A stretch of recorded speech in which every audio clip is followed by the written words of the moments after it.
Alguma vez você já sentiu que dá tudo pelos outros, mas quando chega a sua vez, não sobra nada?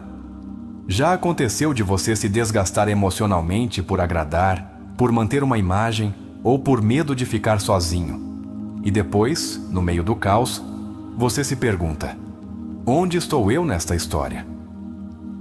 Este vídeo é para você. Hoje vamos falar de algo profundo, revelador e libertador. A necessidade de se priorizar para poder curar emocionalmente. Mas não faremos isso com frases bonitas ou motivacionais sem substância. Não. Vamos ao cerne, à raiz da alma humana, da psique. E faremos isso de mãos dadas com um dos pensadores mais importantes de todos os tempos, Carl Gustav Jung. Jung dizia que aquilo a que você resiste, persiste. E muitas vezes essa resistência vem do abandono de si mesmo, de viver com uma máscara, de se sacrificar por todos, menos por você. E sabe o que é mais difícil? Que muitas vezes acreditamos que isso está certo, que está certo se deixar por último, que está certo se adiar, que está certo calar o que sentimos. Mas não. Curar emocionalmente não é um ato de egoísmo, é um ato de consciência. Neste vídeo, você aprenderá por que é fundamental que você se priorize se quiser curar suas feridas emocionais. O que Jung diz sobre o inconsciente, a sombra e o processo de individuação. Exercícios introspectivos práticos que você pode fazer hoje mesmo para se reconectar consigo. E uma história impactante que colocará tudo isso em perspectiva e que pode mudar a forma como você vê sua vida. Se alguma parte de você se sente quebrada, apagada, silenciada ou presa em uma vida que não é sua, este vídeo é seu espelho. Fique até o final. Prometo que quando terminar esta jornada, você vai entender por que o amor próprio não é um luxo, é uma urgência emocional. E agora sim, vamos começar. Carl Jung dizia que aquilo que não tornamos consciente aparece em nossa vida como destino. E é que muitas vezes não estamos sofrendo pelo que nos fizeram, mas pelo que não nos permitimos sentir, nomear ou enfrentar.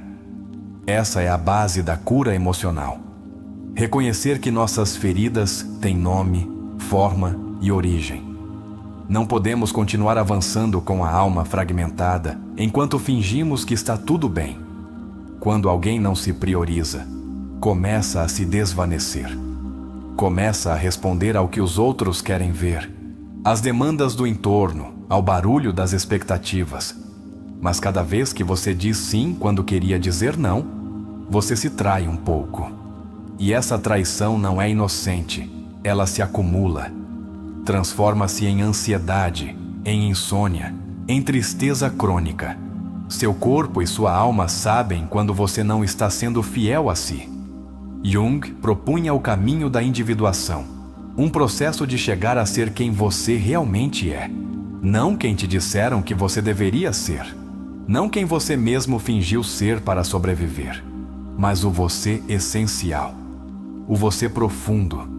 Priorizar-se é iniciar esse processo, e não é confortável, é de fato profundamente desconfortável, porque implica reconhecer tudo o que você deixou para trás por estar para os outros.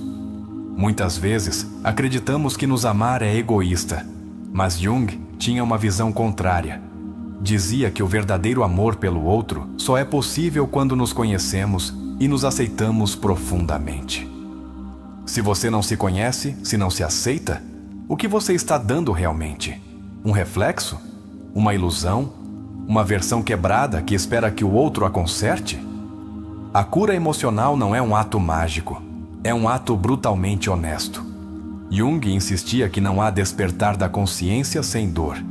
As pessoas farão de tudo para evitar se confrontar com sua própria alma. Mas o que você não enfrenta, te controla. O que você ignora de si, se manifesta em suas relações, em suas decisões, em seus medos mais profundos. E aqui vai o primeiro exercício introspectivo que você pode fazer. Tome 5 minutos para responder em voz baixa ou por escrito. Quais coisas eu faço por obrigação emocional? A quais pessoas digo sim por medo de ser rejeitado? Onde me abandono para manter a paz? Não responda rápido. Fique com o desconforto. Esse desconforto é parte da verdade. Voltar a si é difícil se você viveu muito tempo de fora.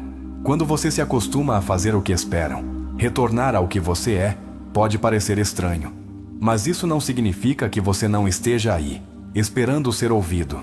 Jung afirmava que a alma humana tem um impulso natural para a totalidade. Sua dor também é um chamado, não para que você se destrua, mas para que desperte. Se você não se prioriza, ninguém mais o fará. Não porque os outros sejam egoístas, mas porque só você sabe do que realmente precisa. E se nem você está reconhecendo isso, como esperar que outra pessoa o faça? Esperar que outro te salve sem antes ter atendido ao seu próprio chamado é perpetuar o abandono. Outro exercício valioso. Desenhe um círculo e divida-o em 4 partes. Em cada uma delas, escreva o que você sente que entregou aos outros: seu tempo, sua paciência, suas ideias, sua energia. Depois pergunte-se: quanto de tudo isso eu dei a mim mesmo? Esse simples gesto revelará o quão fragmentada pode estar sua atenção emocional. Às vezes, pensamos que curar é voltar a ser quem éramos antes. Mas curar é exatamente o contrário. É permitir-se ser alguém diferente, alguém mais verdadeiro. Como dizia Jung, o privilégio de uma vida é tornar-se quem você realmente é. E esse privilégio começa quando você para, se olha e decide que merece estar na sua própria lista de prioridades. O inconsciente guarda tudo o que reprimimos, e quando não o enfrentamos, ele se manifesta em sintomas. Você já se perguntou por que sente dor de estômago toda vez que cala algo? Por que não consegue dormir depois de se trair? O corpo é o palco onde a alma grita quando não é ouvida. Não se trata de pensar só em você. Trata-se de se incluir em suas decisões, de deixar de ser o fantasma da sua própria vida, de ocupar um lugar claro, digno e presente. Jung nos advertia sobre os perigos de viver a partir da persona, essa máscara social que todos usamos. Dizia que quando nos identificamos apenas com essa máscara, perdemos a alma. E perder a alma é mais comum do que você pensa. Perdemos a alma quando nos apegamos a relações que nos destroem. Quando dizemos sim para não sermos odiados. Quando calamos nossas necessidades porque tememos o conflito. Quando fingimos estar felizes para não incomodar ninguém. Cada vez que fazemos isso, a sombra cresce. A sombra não é o inimigo. É a parte de você que ainda não foi amada. Jung dizia que, quando integramos a sombra, acessamos uma força vital poderosa. Não se trata de eliminar o que nos dói, mas de olhar nos olhos, com respeito, e perguntar: o que você veio me ensinar? Muitas pessoas buscam curar evitando. Mas a verdadeira mudança acontece quando você se senta com suas emoções, sem julgamento, sem pressa, sem culpa. Um exercício útil é escrever uma carta ao seu eu do passado. Aquele você que se abandonou, que se anulou, que se perdeu. Escreva a partir do presente, com compaixão. E depois leia em voz alta. Escute-se. Dê a si mesmo esse momento de reencontro. Há pessoas que vivem constantemente no caos porque acreditam inconscientemente que não merecem paz. Jung afirmava que muitas de nossas condutas autodestrutivas são mecanismos de defesa para não sentir a ferida original. Mas essa ferida não se fecha se não for tratada. Não se cura o que não se toca. Você já sentiu medo de estar sozinho consigo mesmo? Esse medo não é por acaso. É o temor de enfrentar o que está por trás do ruído. Mas é aí onde acontece a transformação. Quando você fica consigo em silêncio, começa a lembrar quem você era antes do trauma, antes da máscara, antes do medo. Jung dizia que o encontro consigo mesmo é o encontro com o sagrado. E não o dizia em um sentido religioso, mas profundo. Nesse encontro, quando você não precisa mais fingir, Há um tipo de paz que não se explica com palavras. É a paz de se ter encontrado, de ter se priorizado. Esse caminho não é imediato, não há fórmulas mágicas, mas há passos claros. O primeiro, pare. Não continue vivendo no automático. O segundo, escute-se. Não o que os outros querem ouvir, mas o que seu corpo e sua alma precisam expressar. O terceiro, abra-se. Permita-se sentir o que evitou por anos. As emoções reprimidas não desaparecem. Elas apenas se transformam em sintomas. E esses sintomas, muitas vezes, estão te dizendo: volte para si. Priorizar-se é um ato de justiça interna. Você não está sendo egoísta, está restaurando a ordem. A ordem emocional que nunca deveria ter sido quebrada para se encaixar. Às vezes, percebemos que estamos quebrados quando algo insignificante nos faz explodir. E dizemos: não sei por que reagi assim, mas você sabe sim. Sua alma está cansada e está esperando que você preste atenção nela. Jung diria: quando a alma está doente, o mundo exterior se torna um reflexo desse mal-estar. Neste momento, quero te convidar a fechar os olhos por alguns segundos e se perguntar: quem sou eu quando não estou fingindo? O que desejo quando não tenho medo? De quem sinto saudade de mim? Essa é uma prática poderosa. É o início do reencontro. Te ensinaram que primeiro estão os outros, mas ninguém pode dar a partir do vazio. Jung insistia que o amor próprio é a base de qualquer transformação real. Se você quer mudar seu mundo, comece pelo lugar mais esquecido, seu interior.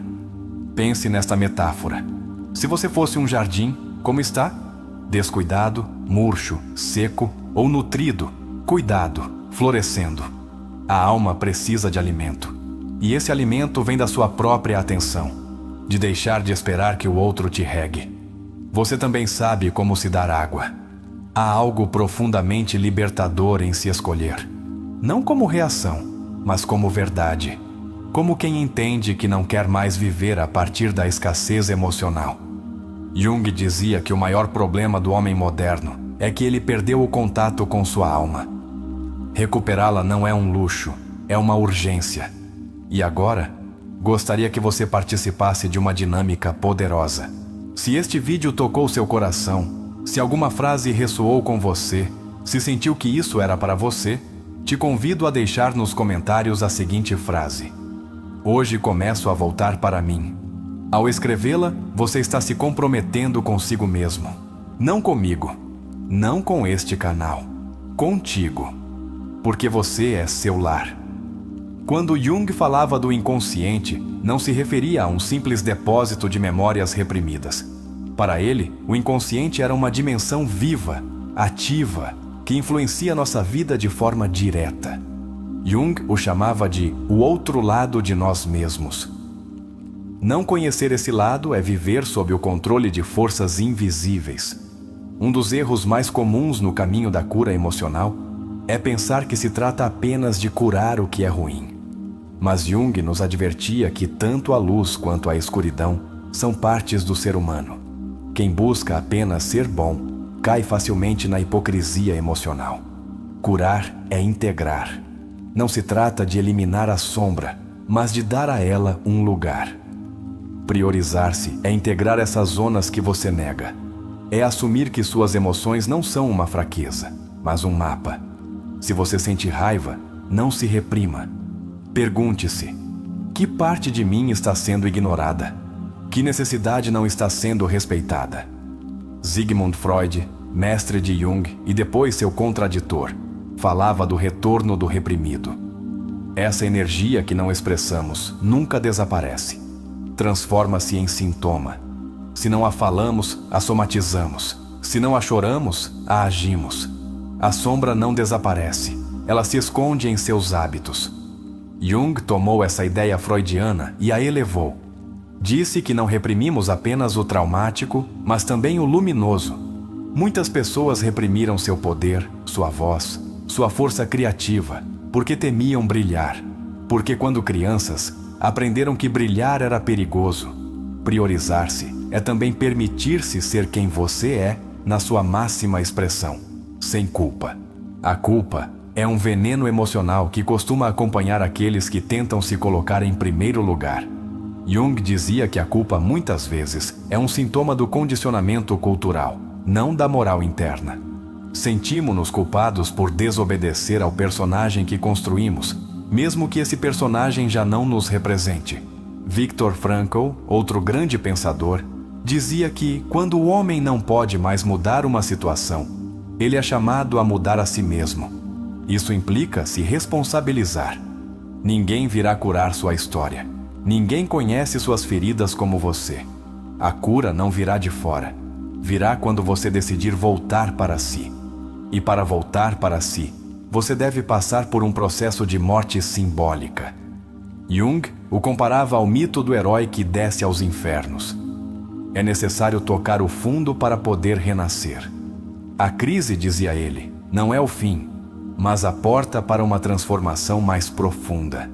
E o que isso tem a ver com se priorizar? Tudo. Porque quando você toca o fundo, descobre o que é essencial. Quando não pode mais fingir, quando a vida te tira os personagens, o único que resta é você. E aí, exatamente aí, começa a cura. Há muitas pessoas vivendo como se fossem apenas um papel.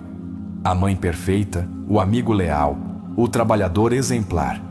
Mas por trás desses papéis, há uma alma exigindo ser vista. Jung dizia que a neurose muitas vezes nasce quando a alma não tolera mais fingir. A alma fala em símbolos, em sonhos, em sensações difusas. Se você a ignora, adoece. Se a escuta, desperta. É por isso que Jung trabalhava tanto com os sonhos. Ele os via como mensagens do inconsciente, revelações do que não estamos vendo na vigília. Priorizar-se implica começar a ouvir essas mensagens. Anote seus sonhos. Pergunte-se o que eles querem te dizer. Não busque respostas lógicas, busque conexões emocionais. O inconsciente fala uma linguagem diferente. E se você aprender a ouvi-lo, saberá onde está sua ferida e também onde está sua medicina. Há um conceito junguiano muito poderoso chamado o si mesmo, self. Não é o mesmo que o ego. O ego é sua identidade consciente. O si mesmo é a totalidade do seu ser, consciente e inconsciente, sombra e luz, passado e potencial. Quando você se prioriza, está escolhendo se alinhar com seu si mesmo. Está voltando para casa. Muitos temem que, se escolherem, ficarão sozinhos. Mas a verdadeira solidão é estar rodeado de pessoas e sentir que ninguém te vê realmente. Quando você se prioriza, atrai relações que te veem na sua totalidade, não no seu personagem. Só quando você se escolhe, podem te escolher a partir da verdade. A tristeza, a ansiedade, o vazio são sinais de desalinhamento. Não são doenças em si mesmas, são mensagens. Algo dentro de você pede atenção. Jung dizia que por trás de toda neurose há uma alma que perdeu o sentido. Recuperar o sentido é um ato profundamente espiritual e psicológico. Aqui vai outro exercício. Imagine que você se encontra com você mesmo quando criança. Aquele criança que você foi. Olhe nos olhos dela. O que ela te diria ao te ver hoje? O que ela perdeu? O que ela precisa recuperar? Escreva esse diálogo. Leia-o. Permita que a criança te lembre quem você era antes de se esquecer. Outra ideia de Jung é que o inconsciente não guarda apenas o pessoal, mas também o coletivo. Há feridas que não são apenas suas, mas herdadas, da sua família, da sua cultura, da sua história. Priorizar-se também é curar o que os outros não puderam. É cortar correntes, é ser o ponto de inflexão. Muitos têm medo de mudar porque não sabem quem serão sem suas feridas. Mas você não é sua dor. Você é quem sobreviveu a ela. Você é o testemunho silencioso que ainda está aí, esperando que você preste atenção. Jung falava desse núcleo inquebrantável, esse centro que resiste mesmo na sombra. É preciso ter coragem para fazer perguntas desconfortáveis. Por que atraio relações que me machucam? O que ganho ao continuar sendo quem não sou? O que aconteceria se eu finalmente deixar de sustentar o que já está me matando? Jung diria que essas perguntas não destroem, libertam. É preciso ter compaixão consigo mesmo, porque você não escolheu suas feridas, mas pode escolher o que fazer com elas. Você pode continuar ignorando-as ou pode olhá-las com ternura. A alma não cura com julgamento, mas com verdade e amor. O ego teme a mudança, porque o ego quer certeza, controle, familiaridade. Mas a transformação requer caos, requer crise, requer soltar. O ego diz, isto sou eu, mas a alma sussurra, isto posso ser. Escute esse sussurro. Você tem séculos te esperando. Às vezes, a forma mais profunda de se priorizar é dizer basta. Basta ao abuso, ao silêncio, à submissão. Basta aquela voz interna que te repete que você não vale. Jung afirmava que o primeiro passo para a alma é a coragem de dizer a verdade, mesmo quando dói. O processo de individuação não é linear. Há retrocessos, recaídas, dúvidas. Você não está falhando, está aprendendo. Curar não é se tornar alguém perfeito. É lembrar que você sempre foi digno, mesmo na sua pior versão. A autoobservação é chave, não como crítica, mas como testemunha. Observe-se viver. Observe suas reações. Quando você se abandona? Quando se cala? Quando se esquece? Cada vez que o fizer, simplesmente volte. Sem reprovações. Volte para si. Sua história não te define, mas te molda. Não fuja dela. Agradeça-a. Porque graças a ela, hoje você pode construir uma nova narrativa. Jung dizia que, até que você torne consciente sua história, repetirá os mesmos padrões e os chamará de destino. Você está aqui por algo. Está ouvindo isto por algo. Talvez porque chegou a hora. Talvez porque você não pode mais se adiar. Talvez porque sua alma gritou e hoje você decidiu ouvi-la. Sua cura não transforma apenas você. Transforma seu mundo, sua forma de amar, sua forma de viver, sua forma de estar. O trabalho interior é o maior presente que você pode dar ao mundo. Você não é egoísta por se priorizar. Você é corajoso. Em um mundo que te ensina a se render, a fingir, a agradar, escolher-se é um ato revolucionário.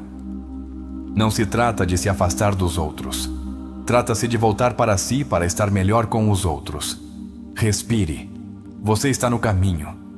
Não perfeito, mas seu.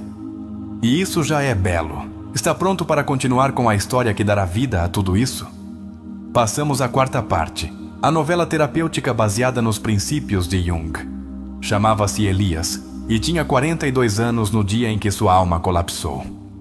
Não houve uma grande tragédia, nem uma perda devastadora. Apenas o silêncio. Um silêncio seco e denso, que o envolveu de repente enquanto tomava café diante da janela de seu apartamento. Lá fora chovia e dentro dele também. Durante anos, Elias havia vivido para os outros. Filho obediente. Esposo exemplar. Chefe responsável. Amigo presente. Sempre disponível, sempre sorridente, sempre correto. Mas naquela manhã cinzenta, enquanto o café esfriava em sua mão, sentiu uma pontada estranha no peito. Não era dor física, era algo mais profundo, como se sua alma estivesse lhe lembrando que não podia mais continuar assim. Suas mãos tremiam, não de frio, mas de verdade, porque pela primeira vez em anos, não tinha a quem agradar, não tinha uma reunião, um compromisso, uma desculpa para fugir de si mesmo. Era apenas ele. E nesse silêncio, percebeu que não se conheciam. Recordou uma frase que lera anos atrás, quase por acidente. Quem olha para dentro, desperta, afirmava um tal Carl Jung.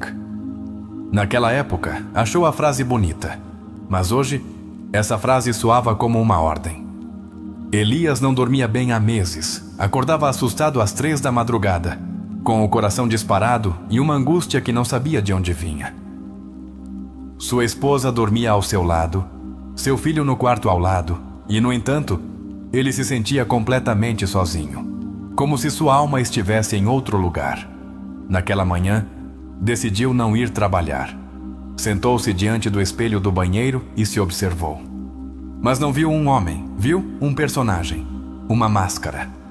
Uma versão domesticada de si mesmo que aprendera a funcionar, a ser aceita, mas não a viver. Em seu rosto cansado, reconheceu algo ancestral, uma tristeza antiga, como se por gerações os homens de sua família tivessem vivido assim, em silêncio, carregando culpas, sustentando estruturas alheias. Não era apenas sua história que doía, era algo maior, mais profundo. Saiu de casa sem rumo, caminhou sob a chuva sem guarda-chuva. Sentia que precisava se molhar por dentro, deixar que algo o atravessasse. Caminhou por horas até chegar a uma pequena livraria no centro. Entrou sem saber o que procurava, só sabia que precisava de respostas. Um livro chamou sua atenção. Estava em uma prateleira baixa, empoeirado. Chamava-se O Homem e Seus Símbolos, de Carl Jung. Pegou-o com as mãos molhadas, como se fosse uma relíquia sagrada. Algo dentro dele soube que aquele livro falaria com ele. Voltou para casa, fechou as cortinas e mergulhou na leitura. Página após página, Jung falava de símbolos, de sonhos, de arquétipos, da sombra. Mas não eram teorias para Elias. Eram verdades que lhe golpeavam o peito. Cada palavra era um espelho. Sentiu vertigem, como se toda a sua vida estivesse desmoronando. Mas não era destruição, era revelação. Pela primeira vez, compreendia que não estava louco, estava desconectado. Havia vivido tanto para fora que esquecera que tinha um mundo interno. A sombra. Esse conceito o abalou. Jung explicava que a sombra não é o mal, mas o que reprimimos. E Elias compreendeu, com uma pontada de dor, que havia reprimido tudo o que o fazia humano. Sua raiva, seu desejo, sua vulnerabilidade, sua criatividade. Chorou. Não por tristeza, por alívio.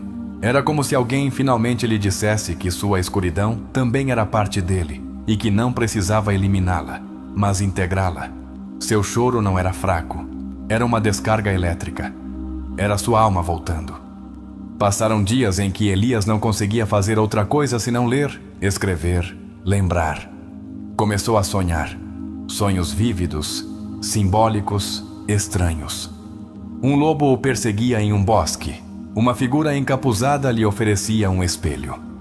Uma menina pegava sua mão e o guiava até um poço. Anotava cada sonho. Analisava-os. Descobria que o lobo era seu medo de ser livre, que a figura encapuzada era sua verdade oculta, que a menina era seu eu interior, aquela parte inocente que ainda acreditava nele. Seus sonhos eram seus terapeutas. Começou a falar consigo mesmo em voz alta. Escutava-se, respondia-se. Às vezes discutia. Era como se estivesse reconstruindo uma relação rompida.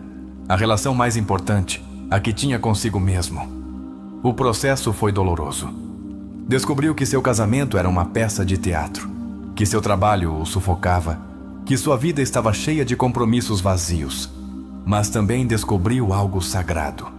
Sua voz, seu desejo, sua humanidade. Começou a escrever cartas que nunca enviaria. Para seu pai, que nunca soube como amar. Para sua mãe, que o amou desde o sacrifício. Para seu filho, que repetia seus padrões. E para si mesmo. Para aquela criança que um dia sonhou em ser escritor, mas escolheu ser gerente. Com cada carta, algo curava. Jung dizia que o inconsciente é criativo, e Elias comprovava isso. Começou a escrever histórias, a compor melodias na guitarra que estava empoeirada há anos. Sua alma estava despertando, mas o despertar também traz crises. Uma noite, sua esposa perguntou o que estava acontecendo com ele. Ele, tremendo, disse a verdade. Já não sei quem sou, mas estou começando a descobrir. Ela chorou. Ele também. Não sabiam o que viria, mas sabiam que algo precisava mudar. Elias não fugiu. Ficou. Às vezes dormia no sofá. Às vezes chorava no banheiro. Às vezes ria sozinho. Mas continuava ali, vivendo o processo, enfrentando suas máscaras, falando com sua sombra, alimentando sua alma. Começou terapia com um psicólogo junguiano. Não queria remédios, queria compreender. O terapeuta pediu que desenhasse seus sonhos, que os analisasse, que escutasse seu corpo. Era uma viagem para dentro, um descenso a seus infernos pessoais. E nesse descenso, encontrou pepitas de ouro, memórias esquecidas, desejos adormecidos, confissões internas. Aprendeu que priorizar-se não era deixar de amar os outros, era deixar de se esquecer, era voltar a ocupar seu lugar em sua própria vida. Cada vez que dizia não ao que o destruía, sentia medo, mas também liberdade. Era um músculo novo, uma linguagem nova. Não sabia falar a partir de sua alma, mas estava aprendendo, palavra por palavra, silêncio por silêncio. Um dia, ao se olhar no espelho, não viu um estranho. Viu alguém em construção, não perfeito, mas real, com cicatrizes, com ternura, com uma luz trêmula, mas presente. Sorriu. Pela primeira vez, seu sorriso era para si mesmo. Jung diria que Elias havia iniciado o processo de individuação, não porque tivesse respostas, mas porque ousou fazer perguntas. Porque desceu à sombra e começou a integrar suas partes perdidas. Porque escolheu o caminho da alma, não do personagem. Não sabia como tudo terminaria. Seu casamento estava por um fio. Seu trabalho era uma incerteza. Mas ele estava presente, estava desperto. E isso bastava. Havia deixado de fugir. Havia começado a se habitar. Esta é apenas a primeira parte de sua história. Uma história que continuará. Uma história que talvez também seja a sua. Pronto para a segunda parte da novela, Elias acordou de madrugada com o peito agitado. Não era um ataque de ansiedade, pelo menos não como antes. Era outra coisa. Um sonho o havia abalado. Nele, estava preso em uma sala sem portas, cercado de espelhos quebrados. Cada espelho mostrava uma versão diferente de si mesmo. Um era o pai que fingia, outro o esposo obediente, outro a criança muda. Todos o olhavam, mas nenhum o escutava. Sentou-se na cama, suado. Pegou seu caderno de sonhos e desenhou a sala. Depois anotou o que sentiu. Todos me olham, mas ninguém me conhece. Multipliquei-me para sobreviver, e no processo me fragmentei. Escrever isso foi como arrancar uma verdade cravada no peito. Em terapia, falou do sonho. Seu psicólogo disse que aquela sala era o símbolo de sua mente fragmentada. Os espelhos eram suas máscaras, e sua tarefa era reuni-las, não destruí-las. Não deveria rejeitar esses eus, mas integrá-los. Jung chamava isso de caminho para o si mesmo. Durante o dia, Elias começou a observar seus gestos. Como falava com seu chefe com um sorriso que não sentia. Como com sua esposa fingia entusiasmo. Como com seu filho falava a partir da correção, não do fogo. Era como ver um filme em câmera lenta, de sua própria falsidade. Não se julgou. Gia já não fazia isso. Compreendia que o fizera para se proteger, para ser amado, para sobreviver em um mundo que castiga a verdade emocional. Mas agora não podia continuar. Algo nele exigia autenticidade. Sua esposa notava a mudança, sentia-o mais distante, mas também mais real. Uma noite, enquanto lavavam os pratos em silêncio, ela perguntou se ele ainda a amava.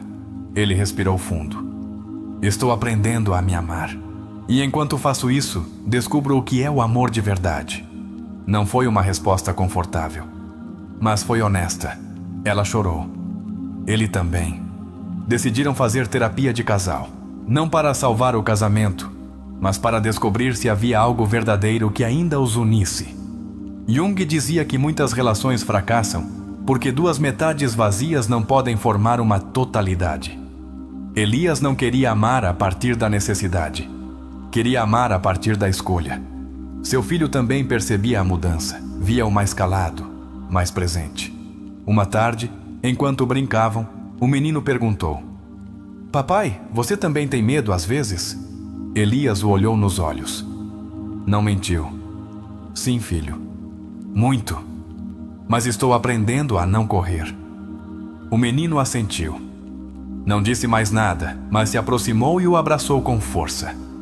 Nas sessões de terapia, começou a falar de sua infância, da rigidez de seu pai, da doçura cansada de sua mãe, de como aprendeu a se calar para não ser um incômodo. Cada memória era uma peça do quebra-cabeça que agora tentava montar. Uma imagem recorrente em seus sonhos era um corvo, negro, vigilante, voando sobre um campo seco. Seu terapeuta explicou que, na simbologia junguiana, o corvo representa a morte psíquica que precede o renascimento. Elias começou a ver o corvo como seu aliado.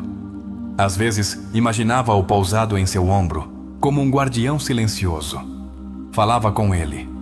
Pedia orientação. Jung insistia que o inconsciente responde quando tratado com respeito. E Elias comprovava isso. Sua vida interna se tornava mais rica, mais simbólica, mais real. Começou a escrever. Não apenas sonhos, mas pensamentos, memórias, cenas. Um dia escreveu: Passei a vida querendo ser aprovado. Agora só quero ser íntegro. Essa frase pendurou em seu quarto. Era seu novo norte. Nos fins de semana saía para o bosque. Caminhava sozinho. Sentava-se entre as árvores, fechava os olhos, respirava. Escutava. Não pedia respostas, apenas presença. O silêncio já não o assustava. Tornara-se seu aliado. Uma tarde encontrou uma pedra branca, redonda, lisa. Guardou-a no bolso. Chamava-a de pedra da alma. Quando sentia a ansiedade, apertava. Ela o lembrava que tudo o que é real está dentro. Jung dizia que os símbolos carregam energia arquetípica. E aquela pedra, para Elias, era seu símbolo de calma. As crises continuavam. Nem tudo era paz. Havia dias em que desejava desistir de tudo. Voltar ao conforto de antes, ao auto-engano. Mas seu corpo já não permitia retroceder. O peito se fechava, a visão se nublava. Era como se sua alma o forçasse a avançar. Aprendeu a dizer não. A sair do trabalho 1 hora antes para descansar. A não responder mensagens de quem só o procurava para descarregar. A colocar limites. Cada limite era um ato de amor próprio, uma pequena revolução. Um dia, seu chefe o chamou ao escritório. Ofereceram-lhe uma promoção. Mais dinheiro. Mais carga. Mais estresse. Por reflexo, esteve a ponto de dizer sim, mas se deteve. Obrigado, mas não. O silêncio foi brutal. Mas a paz interior foi absoluta. Soube que havia feito o certo. Começou a estudar psicologia por curiosidade. Não para mudar de carreira, mas para se entender. Os livros já não eram teorias. Eram cipas.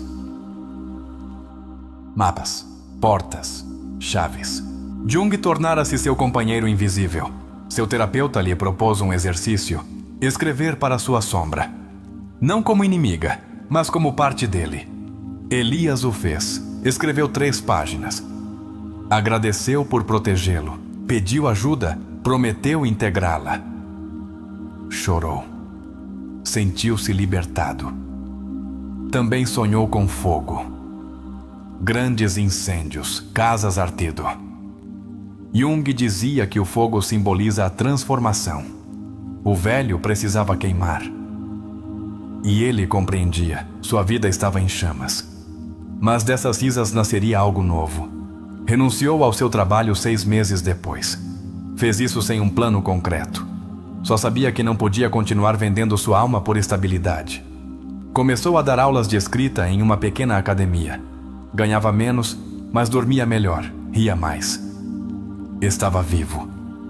Com sua esposa, a relação se transformou em outra coisa. Já não eram os mesmos. Aprenderam a falar sem papéis, a se tocar sem expectativas, a se ver. Às vezes doía, às vezes curava. estavam em processo. Como ele. Como tudo. Seu filho começou a desenhar mais. Mostrava-lhe monstros, animais, símbolos. Elias os analisava com ternura. Sabia que as crianças também expressam seus mundos internos com imagens. E prometeu nunca mais negar a verdade emocional de seu filho. O corvo voltou em um sonho. Desta vez, não voava sozinho. O guiava para uma caverna. Elias entrou. Lá dentro havia um espelho. Ele se olhou. Não tinha rosto, apenas luz. Acordou suando, mas em paz. Soube que estava entrando em outra fase. A integração profunda. Deixou de buscar respostas no exterior. Começou a confiar em sua intuição. Falava consigo com ternura. Escutava-se com atenção. Priorizava-se. Não por ego, por respeito à sua história, à sua alma, ao seu caminho. Já não queria ser perfeito. Queria ser verdadeiro. E nesse desejo encontrou liberdade. Uma liberdade silenciosa, mas poderosa. Como a brisa que chega após uma tempestade. A próxima etapa estava por começar. Mas desta vez, Elias não tinha medo. Sabia que o que viria também seria parte de sua totalidade. Elias caminhava pela cidade como se fosse outra. Nada havia mudado nas ruas, mas ele já não era o mesmo. Observava as pessoas com outros olhos. Já não via suas roupas ou gestos, sentia sua energia, o conflito oculto, as máscaras que ele mesmo carregara por anos. Uma tarde, enquanto esperava o ônibus, sentiu um desconforto intenso. Não vinha do corvo, era interno. Como se uma presença escura se movesse dentro dele. Fechou os olhos. E lá estava, uma figura vestida como ele, mas com uma expressão dura, olhos frios, postura rígida. Sua persona. Jung definia a persona como a máscara que usamos para interagir com o mundo. Não é o eu real, mas uma adaptação. Elias compreendeu que passara décadas sendo essa máscara, sério, produtivo, confiável. Mas por trás disso, o que havia? Naquela noite, Elias teve um sonho. Nele, estava em um teatro. Todos os assentos estavam vazios, exceto por um. Lá estava seu pai. No palco, ele mesmo atuava sua vida. Repetia frases, gestos, papéis. Quando terminou, seu pai aplaudiu, com tristeza, e disse: "Eu também atuei, filho." Acordou com uma sensação de legado. A máscara não era só dele. Era herdada. Seu pai, seu avô, seus mestres. Todos lhe ensinaram a não sentir, a não falhar, a não chorar. Era hora de romper a corrente. Durante dias, escreveu sobre a persona. Desenhou seu rosto. Deu-lhes um nome: o eficiente, o correto, o educado. Depois escreveu uma carta para se despedir dela. "Obrigado por me cuidar, mas já não preciso de você como antes. Quero ser livre." Uma noite, enquanto caminhava sob a lua, sentiu-se observado. Não havia ninguém. Mas seu peito batia forte. De repente, uma voz dentro dele disse: "Você ainda não cruzou o limiar." Elias soube que o pior estava por vir. E também o mais revelador. Pouco a pouco, começou a sentir a presença de um arquétipo, o velho sábio. Jung falava dessa figura como a consciência profunda que aparece quando a alma está pronta. Não é um guia externo. É a parte mais elevada de si mesmo, que atua como farol. O velho sábio apareceu em sonhos. Um ancião de olhos brilhantes, barba grisalha, mãos calejadas. Chamava-o pelo nome. Falava-lhe com frases enigmáticas. Uma noite disse: "Para chegar a ti, deves te perder." No dia seguinte, tudo começou a desmoronar. Sua esposa pediu espaço. Precisava se reencontrar também. Seu filho começou a ter pesadelos. Sua mãe adoeceu. O caos exterior refletia seu caos interior. Jung chamaria isso de a noite escura da alma. Elias não fugiu. Voltou ao bosque, ajoelhou-se diante de um carvalho. Chorou. gritou, pediu orientação. E o vento respondeu com um silêncio sagrado. Sentiu que não estava sozinho, que algo, alguém, o sustentava de dentro. Em seu diário escreveu: perdi tudo o que me definia, mas agora tenho algo que nunca tive: presença. Já não precisava saber o que vinha, só precisava estar. As noites eram intensas. Sonhava com labirintos, com fogos, com escadas infinitas. Cada símbolo tinha uma mensagem. Cada imagem era uma porta. Já não sonhava apenas com seu passado. Sonhava com possibilidades. Um sonho o marcou especialmente. Estava em um deserto. Lá encontrou uma flor. Apenas uma. Protegia-a com as mãos. Alguém tentava arrancá-la. E ele gritava: não atire de mim. É minha. Ao despertar, entendeu. A flor era sua alma. Começou a escrever poesia. Textos críticos, viscerais, ternos. Não os compartilhava. Eram para ele. Sua forma de falar com a alma. Jung dizia que a arte cura porque dá forma ao inconsciente. E Elias vivia isso com cada palavra. Seus dias eram simples. Ensinava, escrevia, caminhava. Não havia grandes conquistas, mas sim uma paz desconhecida. Havia deixado de lutar contra si mesmo. Sua alma não gritava, cantava. Uma tarde, seu filho perguntou se podia ler seus poemas. Elias hesitou, depois cedeu. O menino leu em silêncio. Depois disse: papai, isso é como se seu coração falasse. Elias não pôde evitar chorar.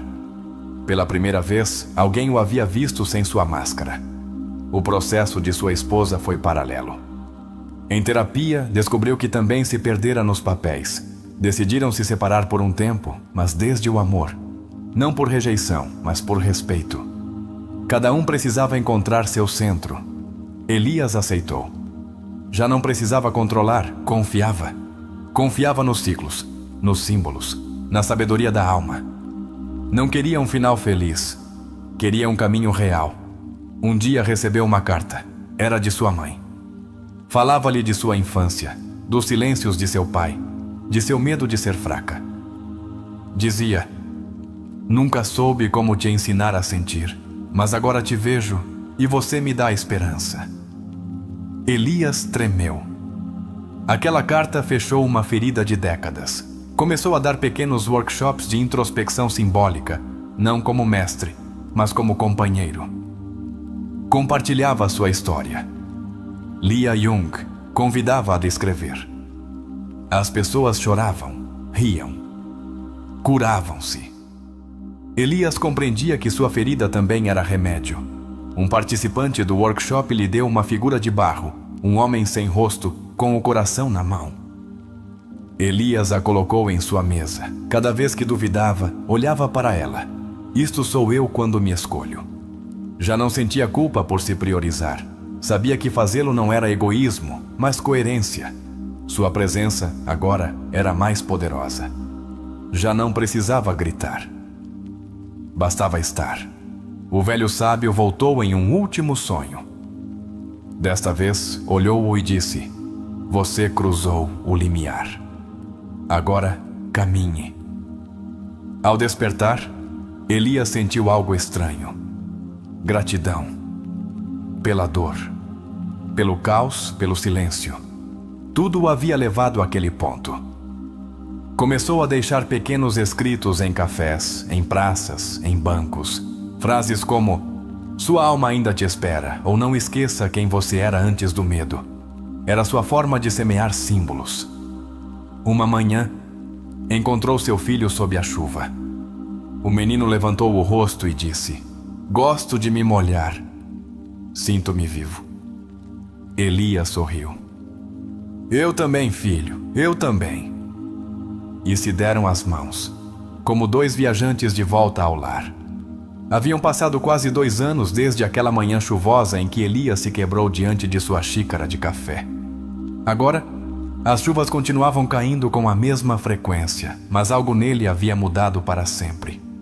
Havia aprendido a se molhar com dignidade, a chorar sem vergonha, a não temer sua escuridão. Uma tarde qualquer, enquanto caminhava por um sendeiro de terra que conectava sua casa à cidade, sentiu um impulso repentino. Precisava voltar à casa onde cresceu. Não por nostalgia, mas por fechamento. Era como se sua alma precisasse colocar um ponto final no passado para continuar escrevendo o presente. Tomou um ônibus antigo e chegou após 2 horas à sua cidade natal. Tudo parecia menor: as ruas, as árvores, sua antiga escola. E, no entanto, seu corpo reagia como se fosse um lugar sagrado. Sua memória emocional estava desperta. Diante de sua antiga casa, sentiu uma pontada no estômago. Recordou as vezes que chorou em silêncio em seu quarto, as noites em que fingia dormir para não ouvir as discussões de seus pais, os dias em que sonhava em fugir, e agora estava de volta. Entrou com permissão de sua irmã, que agora a habitava. Percorreu os corredores como quem caminha pelas passagens de seu inconsciente. Tudo tinha um eco. As paredes, os objetos, os cheiros. Parou diante do espelho do banheiro. Olhou-se. E nesse reflexo, por um segundo, viu seu pai. Não era uma alucinação. Era um símbolo.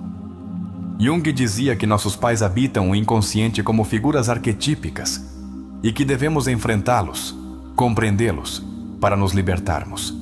Elias sorriu com tristeza. Te entendo, murmurou. Você não soube fazer melhor. E eu, tampouco. Mas hoje te liberto. Naquela noite dormiu em sua antiga cama. Teve um sonho vívido. Estava em um barco, no meio de uma tempestade. O mar o sacudia. De repente, uma figura emergiu da água. Era ele mesmo, mas mais jovem, mais selvagem, com os olhos acesos. O que você quer de mim? Perguntou. E a figura respondeu: ser aceito. Ao despertar, compreendeu.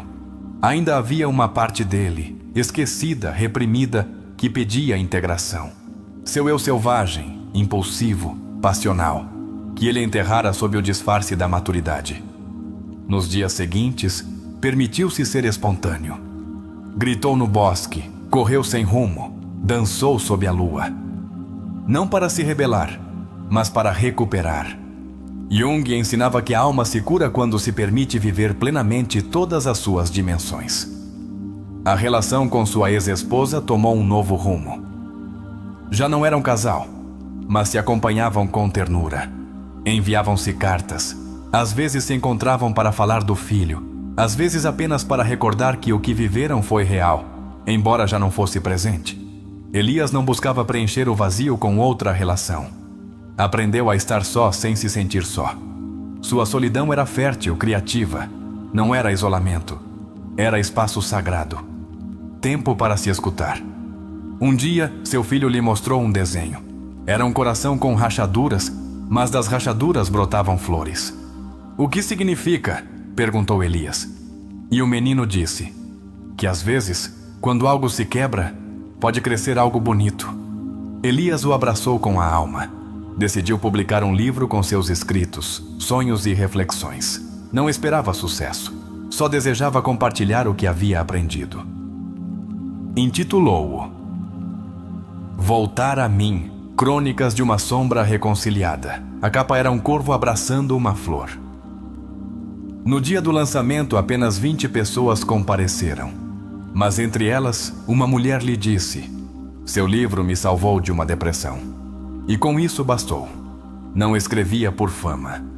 Escrevia para tocar almas. Começou a dar palestras sobre cura emocional e simbolismo. Usava metáforas, sonhos, frases de Jung. Não se apresentava como especialista, mas como testemunha. Alguém que se perdera e que agora caminhava com os pés na terra e o olhar na alma. Seu terapeuta lhe disse uma vez: a verdadeira sinal de que você está curando não é a perfeição, é a paz com a imperfeição. Elias entendia. Já não queria estar bem o tempo todo. Queria estar presente. Sonhou uma vez mais com o corvo. Desta vez não o guiava. apenas o olhava de uma árvore, em silêncio, como se dissesse: você já pode voar sozinho. E ele, ao despertar, soube que seu guia interno se consolidara. Sua mãe faleceu meses depois. Elias não fugiu da dor. Abraçou-a. Chorou sem reservas. Escreveu uma carta para ela e, no enterro, leu uma frase de Jung: a morte só é cruel para aqueles que não viveram. Para a alma desperta, é apenas uma mudança de forma. Voltou à sua cidade, plantou uma árvore em seu quintal e a chamou de Raiz. Cada vez que se sentia confuso, sentava-se sob sua sombra. Ali, em silêncio, encontrava respostas. Elias sabia que sua história não era única, que milhares de pessoas viviam com máscaras sem saber. Por isso falava, por isso escrevia, não para curar os outros, mas para mostrar que era possível iniciar o caminho. Uma noite, seu filho, já adolescente, perguntou se ele estava feliz. Elias o olhou nos olhos e disse: estou vivo, estou completo. E para mim, isso é felicidade. Nem todos os dias eram fáceis. Havia recaídas, momentos de dúvida, dias cinzentos. Mas já não o assustavam. Sabia navegar o caos. Sabia olhar para dentro sem medo. Sua sombra já não era inimiga, era parte de seu exército interno. Às vezes, enquanto cozinhava ou lia, sentia uma presença amorosa. Não podia explicá-la. Era como se sua alma lhe agradecesse. Como se sua criança interior, seu eu selvagem, sua sombra e sua luz lhe fizessem companhia. Já não estava só. Estava em unidade. Alguém lhe perguntou em uma palestra: como você sabe que está curado? Ele respondeu: não sei, mas sei que já não fujo. E isso para mim é liberdade. Sonhou pela última vez com o teatro. Desta vez, os assentos estavam cheios. Seu pai, sua mãe, sua esposa, seu filho, ele mesmo criança, o corvo, o sábio. Todos aplaudiam. E ele no palco não atuava. Apenas estava em silêncio. E sorria. Acordou com uma serenidade imensa. Saiu ao jardim. Olhou para o céu, respirou fundo. E disse em voz baixa: obrigado. A tudo. A todos. A mim. O livro chegou às mãos de uma editora. Publicaram-no em nível nacional. Começou a receber cartas de pessoas que sentiam que aquela história também era delas. Elias não se sentia autor. Sentia-se canal. Compreendeu que sua missão era continuar compartilhando, mas sem urgência, sem pressão. Apenas como expressão natural de sua alma. Escrever era sua maneira de orar, de se lembrar, de oferecer. Uma mulher chegou a um de seus workshops. Tinha os olhos tristes.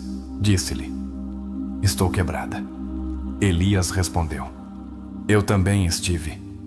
Mas descobri que mesmo o que está quebrado floresce se você o abraçar. Começou a pintar. Cores escuras, profundas, misturadas com luzes suaves. Chamava seus quadros de retratos da alma. Nunca os vendia. Pendurava-os em sua casa como lembretes. Sonhou uma última vez com a criança. Desta vez, abraçava-a.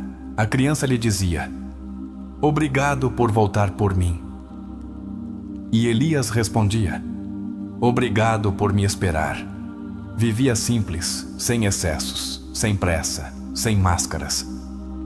Cada decisão passava por uma pergunta: isto me conecta com minha alma? Se a resposta era não, dizia não. Sem culpa. Elias já não buscava sentido nas grandes coisas. Encontrava-o no pequeno. Uma xícara de chá, uma frase escrita, um olhar sincero, uma canção que o estremecia. E assim, com o passar do tempo, compreendeu a grande lição de Jung: que a alma não precisa ser reparada, só precisa ser ouvida. Que a sombra não se elimina, se abraça. Que a cura não é um lugar, é um caminho. Um caminho que não termina, mas que, quando escolhido com consciência, torna-se seu verdadeiro lar.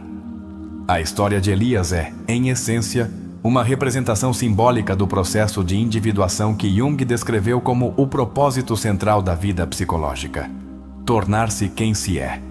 Não um eu idealizado, mas o eu verdadeiro, íntegro, completo, que integrou tanto sua luz quanto sua sombra. O primeiro grande momento na narrativa de Elias é o colapso emocional. Esse colapso representa o que Jung chamou de o chamado do inconsciente. Quando a consciência construiu uma vida baseada na adaptação, mas não na autenticidade, o inconsciente começa a se rebelar. Às vezes, faz isso por meio de sintomas, ansiedade, insônia, tristeza sem motivo aparente. Aquele café diante da janela não é apenas um cenário, é um símbolo. Jung diria que esse instante representa o momento em que o ego não pode mais sustentar a estrutura artificial da personalidade. O vazio não é um castigo, é o aviso de que algo novo quer nascer. Elias começa sua jornada ao reconhecer-se desconectado de si mesmo. Esse reconhecimento é chave. Jung afirmava que o primeiro passo para a consciência é a honestidade radical consigo mesmo. A história não começa quando tudo vai bem. Começa quando finalmente se reconhece que algo está quebrado. Seu encontro com o livro de Jung é um momento arquetípico do chamado do sábio, figura presente em muitas culturas, e que representa a sabedoria que surge quando a alma está pronta para ouvir. Não é por acaso que Elias encontra aquele livro velho, escondido, o símbolo do conhecimento oculto que emerge quando você precisa. O símbolo do corvo é uma das aparições mais poderosas da narrativa. Na psicologia junguiana, o corvo representa a transformação, a alquimia interior, o escuro que guia para o luminoso. Elias não o teme, aceita-o como um guia. E com isso, dá o primeiro passo para a integração de sua sombra. Os sonhos de Elias são também uma porta direta para o inconsciente. Jung dedicou boa parte de sua vida à análise de sonhos, pois considerava que eles continham chaves simbólicas para acessar os conflitos, desejos, traumas e potenciais da alma. No caso de Elias, os sonhos de perseguição, espelhos quebrados e figuras encapuzadas revelam partes de si que ainda não foram compreendidas. Quando sonha com versões múltiplas de si mesmo, está se confrontando com o que Jung chama de o eu fragmentado. Cada personagem é uma adaptação, uma máscara. A terapia junguiana não busca eliminar essas partes, mas reconhecê-las, ouvi-las e compreender sua função. O símbolo do teatro e a atuação diante de seu pai também tem um significado profundo. O teatro é o espaço onde os personagens ganham vida, mas não são reais. Elias atuou sua vida para cumprir expectativas herdadas. Seu pai o aplaude com tristeza, não por zombaria, mas porque ele também o fez. O legado inconsciente. A confrontação com a persona, esse falso eu social, é um dos momentos-chave no desenvolvimento do indivíduo. Jung explicava que muitos adultos ficam presos na persona. São o que aparentam, não o que são. Elias rompe com isso. E com isso, inicia o descenso à sua sombra. A sombra, em termos junguianos, representa tudo o que reprimimos, ignoramos ou rejeitamos. Na história, a sombra se manifesta de múltiplas formas. Em sua raiva reprimida, em sua dor infantil, em seus desejos nunca expressados. Integrá-la não é se render ao caos, mas reconhecer sua existência sem julgamento. A figura da criança interior é central em muitas etapas da cura. Jung a chamava de a criança divina, não como símbolo de inocência, mas como símbolo do potencial perdido, da alma original. Quando Elias se encontra com essa criança em sonhos, começa a reconexão com seu ser essencial. O velho sábio que aparece em seus sonhos é o arquétipo que representa a consciência superior, a guia espiritual ou psicológica interna. Jung dizia que quando estamos prontos, o inconsciente nos envia um símbolo de direção. Não dita o que devemos fazer, mas indica por onde caminhar. Cada etapa da história de Elias é uma metáfora do processo terapêutico profundo. A confrontação com a dor, o reconhecimento do auto-engano, a exploração do inconsciente, a integração dos aspectos rejeitados e, finalmente, a construção de uma nova forma de estar no mundo. Desde uma perspectiva terapêutica, o fato de Elias decidir não fugir de sua crise é um sinal de maturidade emocional. Muitas pessoas, ao chegar a esse ponto, escapam, anestesiam, repetem padrões, mas ele escolhe ficar, sentar-se na dor, e isso transforma tudo. A carta à sua sombra é uma técnica junguiana que busca dar voz à parte rejeitada de si mesmo. Ao escrevê-la, Elias não só a humaniza, mas começa a integrá-la. Já não é um inimigo interno, é um fragmento essencial da alma. A relação com seu filho também se transforma. Já não é um pai a partir do dever, mas da presença. Na narrativa, o menino atua como ponte geracional. Representa a alma ainda não contaminada, que vê, sente, intui e ajuda Elias a se lembrar. A separação com sua esposa é tratada com uma profundidade terapêutica importante, não como um fracasso, mas como uma evolução. Jung insistia que as relações saudáveis não são as que duram, mas as que permitem a transformação mútua. Às vezes, amar é deixar ir. A decisão de renunciar ao trabalho representa a queda das estruturas falsas que sustentavam sua identidade. É o equivalente à torre nos arquétipos do tarô, a queda do artificial para construir algo verdadeiro. O ato de ensinar, compartilhar, escrever, não surge de uma necessidade de se destacar. Surge da alma transformada que precisa se expressar. Jung dizia que a alma precisa criar para não se afogar. A arte, a escrita, o símbolo, são caminhos de expressão profunda. O sonho do deserto e da flor é um símbolo arquetípico poderoso. O deserto, a esterilidade da vida mecânica. A flor, a essência viva, a alma. Elias protege essa flor porque sabe que é o único real que lhe resta. A reconciliação com seus pais, mesmo que não tenha sido total em vida, é uma etapa fundamental do processo terapêutico.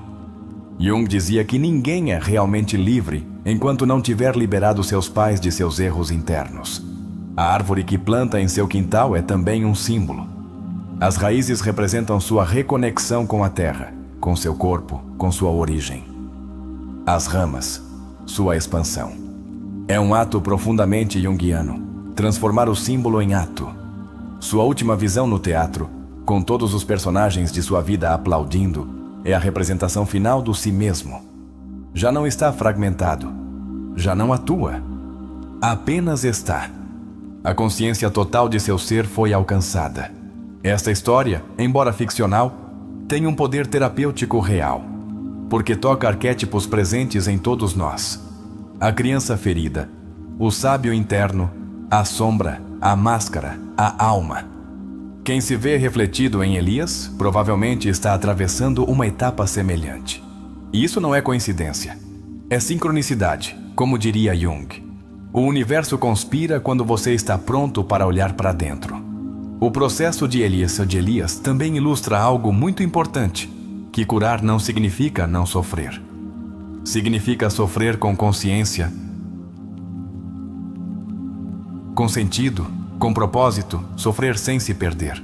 Jung dizia: não retenha quem se afasta de você, porque assim não chegará a você quem deseja se aproximar. E essa frase encaixa perfeitamente na etapa em que Elias solta velhas relações para permitir novas formas de conexão. Desde uma perspectiva mais profunda, a história é uma jornada iniciática. Um descenso ao submundo psíquico, uma morte simbólica e um renascer a partir da alma. Nem todos se atrevem a caminhar esse sendeiro, mas os que o fazem mudam para sempre. Cada símbolo, cada sonho, cada decisão na narrativa tem um correlato psicológico. Não são adornos narrativos, são expressões do inconsciente que, quando reconhecidas, tornam-se força vital. Seguimos com a segunda parte do análise. A evolução de Elias não é um caminho linear, mas espiral. Como Jung explicava, a alma não avança em uma linha reta, mas em círculos concêntricos que nos devolvem as mesmas feridas, mas desde um nível mais consciente. Cada retorno à dor traz um aprendizado diferente. Um dos elementos mais significativos do processo de Elias é sua capacidade de observação interna. Passar do automatismo à autoobservação é o primeiro grande salto em qualquer terapia profunda. Não se trata de se corrigir, mas de aprender a se ver. Em várias cenas, Elias escolhe o silêncio como espaço de transformação. Jung afirmava que o silêncio é uma das formas mais puras de entrar em contato com o inconsciente. Não porque o inconsciente fale em palavras, mas porque seus símbolos se manifestam no vazio. Quando Elias decide enfrentar sua sombra e não negá-la, inicia o que Jung chamava de o caminho do meio. Nem luz, nem escuridão absoluta. Integração. Ver o feio sem fugir, ver o belo sem idealizá-lo. Essa neutralidade amorosa é a base do equilíbrio emocional. A figura da criança interior aparece como símbolo do ser mais essencial, aquele que ainda não foi dividido pelos mandatos externos. Elias, ao falar com essa criança, não só a resgata, também a escuta. E nessa escuta, a alma volta a fluir. A nível clínico, muitos pacientes chegam com sintomas semelhantes aos de Elias: ansiedade difusa, desconexão emocional, dificuldade para encontrar propósito.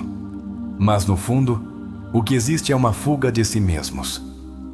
Vivem para agradar, para se encaixar. Mas não vivem a partir da alma.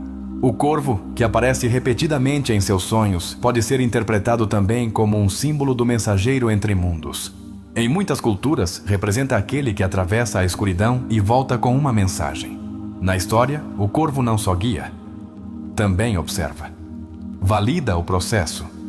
Os momentos de arte espontânea em Elias, escrita, pintura, poesia, não são apenas catarse. São mecanismos de expressão do inconsciente. Jung dizia que a arte permite que o irracional se manifeste de forma aceitável para a consciência. E nessa expressão, a alma cura. Um detalhe muito potente é como Elias deixa de buscar a perfeição para abraçar sua imperfeição. Essa é uma das lições mais profundas de Jung. A totalidade importa mais que a perfeição. Ser completo, não impecável. A cena em que Elias sonha com múltiplas versões de si mesmo presas em espelhos quebrados reflete a fragmentação do eu. Isso tem ressonâncias com o conceito de dissociação leve, onde diferentes papéis coexistem sem integração real. O trabalho psicológico aponta para unir essas peças. Em sua relação com o filho, Elias repara em tempo real o que não pôde curar com seu pai. Isso é crucial, porque às vezes, curar não significa refazer o passado, mas agir diferente no presente, para não repetir os mesmos erros. Outro símbolo que se destaca é o espelho. Em múltiplas cenas, Elias se confronta com seu reflexo. O espelho é o arquétipo da verdade, o que não se pode ocultar. Jung dizia que olhar o espelho interno requer coragem, porque mostra não o que queremos ver, mas o que realmente somos. A decisão de plantar uma árvore é um ato altamente simbólico. Raízes firmes, crescimento lento, fruto no tempo. Jung usava esse símbolo para falar do desenvolvimento espiritual. Enraizar-se não é ficar parado, é se alimentar do profundo.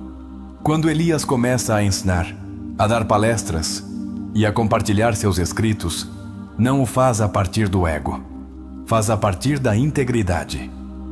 Jung dizia que quem passou pelo fogo de sua alma pode iluminar outros sem queimá-los. A carta que recebe de sua mãe representa o perdão ancestral. Nem todos o recebem em vida, mas mesmo na ausência, pode-se trabalhar a partir do simbólico. A reconciliação interna com as figuras parentais é um dos pilares da psicoterapia profunda. Elias não só se transforma, aprende a se habitar. Isso que parece simples é um dos atos mais complexos da alma. Estar em si mesmo sem fugir. Estar presente sem se saturar.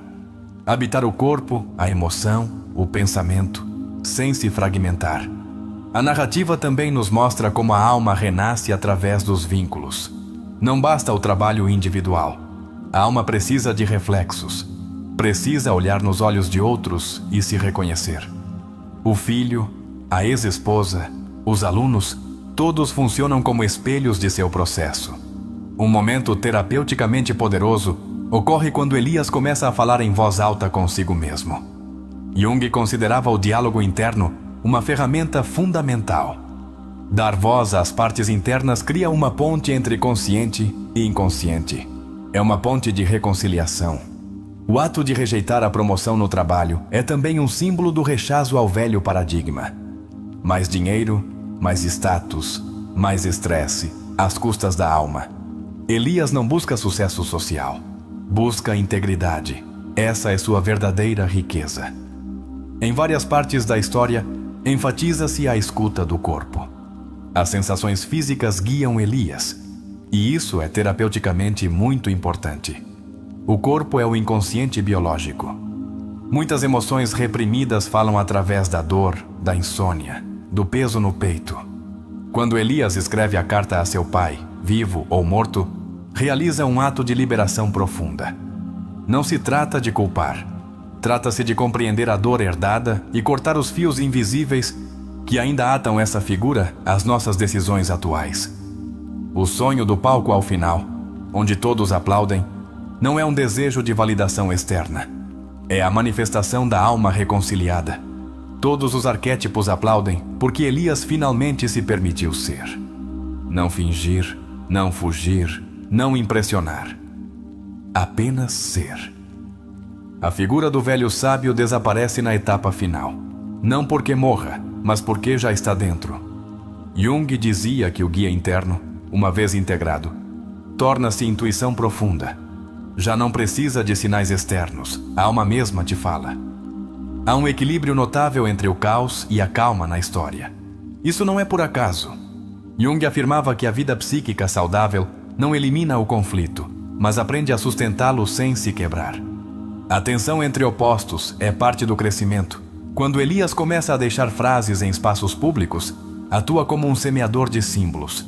Essa ação, simples mas poderosa, reflete uma consciência transpersonal. Já não pensa apenas em sua alma. Sabe que outras almas também precisam se lembrar. E essa é uma das conclusões mais belas do análise. Curar não é só para você. É para todos os que te rodeiam. Sua cura é uma tocha silenciosa em um mundo que muitas vezes vive nas trevas. Agora que completamos a história e seu análise, falta fechar o conteúdo com uma conclusão que inspire a ação, ao questionamento e à reflexão. Você chegou até aqui. Ouviu a história de Elias. Sentiu o peso de suas máscaras, a ruptura de sua alma, a sombra que o perseguia e também seu despertar. E talvez em algum momento dessa jornada, você se viu refletido. Talvez você também esteja cansado de fingir, de sorrir quando por dentro grita, de agradar enquanto se esquece, de viver uma vida que não sente sua. Carl Jung escreveu: não se pode despertar a consciência sem dor. As pessoas são capazes de fazer qualquer coisa, por mais absurda que seja, para não se confrontar com sua alma. E agora, com tudo o que compartilhamos, permita-me te fazer algumas perguntas, não para que me responda, mas para que se responda. Quem é você quando não está atuando? Que partes de você silenciou para se encaixar? A que você está renunciando cada vez que se adia? Que símbolos, que sonhos, que emoções estão falando com você e você não os escuta? E se em vez de continuar sobrevivendo, você começasse a viver? E se em vez de buscar validação, começasse a buscar a verdade? Olhe ao seu redor. As pessoas vivem apressadas, mas não sabem para onde vão. Vivem conectadas, mas profundamente sós. Vivem inteiras por fora, mas fragmentadas por dentro. E você? Vai continuar assim? Ou será que já é hora de voltar para si? Carl Jung não nos deixou receitas. Deixou-nos mapas. E o mapa mais poderoso é o que nos leva para dentro. Essa jornada não é confortável, não é rápida, não é popular, mas é a única que vale a pena. Hoje te convido a fazer um ato simbólico. Escreva nos comentários esta frase: já não me abandono. Se este vídeo ressoou com você, se alguma parte de você sentiu que isso era um espelho, deixe essa frase. Não é para mim, é para você. É um compromisso. Uma declaração silenciosa de que você está pronto para se priorizar. Não a partir do ego, mas da alma. E antes de fechar, lembre-se disto. A solidão não é estar só, é não estar em paz consigo mesmo. Carl Jung. Então, você está disposto a fazer as pazes consigo? A deixar de fugir? a sentar-se com suas emoções como quem se senta com um velho amigo que espera ser ouvido. Porque aí, exatamente aí, começa a sua cura. Obrigado por estar aqui. Nos vemos no próximo vídeo. E até lá, que sua sombra fale com você e que você a escute.